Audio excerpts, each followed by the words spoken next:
అమెరికాలోని మిసోరీ రాష్ట్రంలో మిసిసిప్పి నది ఉప్పొంగి ప్రవహిస్తోంది. దీంతో సెయింట్ లూయిస్ ప్రాంతంలో వాహన రాకపోకలను నిలిపివేశారు. నీటి ఉధృతి ప్రమాదకర స్థాయిని దాటి ప్రవహిస్తూ ఉండటంతో ప్రభుత్వం హెచ్చరికలు జారీ చేసింది. ఇటీవల వర్షాలు, టోర్నడోలు బీభత్సం సృష్టించడంతో నదులన్నీ ఉగ్రరూపం దాల్చాయి. దీంతో చాలా ప్రాంతాల్లో ఆకస్మిక వరదలు సంభవిస్తున్నాయి. వరదల వల్ల సుమారు 13 మంది చనిపోయినట్లుగా అధికారులు తెలిపారు.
అమెరికాలోని మిసోరీ రాష్ట్రంలో మిసిసిప్పి నది ఉప్పొంగి ప్రవహిస్తోంది.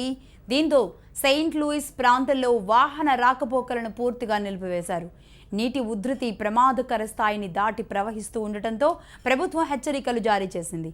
ఇటీవల వర్షాలు, టోర్నడోలు బీభత్సం సృష్టిస్తూ ఉండడంతో నదులన్నీ కూడా ఉగ్రరూపం దాల్చాయి. దీంతో చాలా ప్రాంతాల్లో ఆకస్మిక వరదలు సంభవిస్తూ ఉన్నాయి. వరదల వల్ల సుమారు 13 మంది చనిపోయినట్లుగా అధికారులు ప్రకటించారు.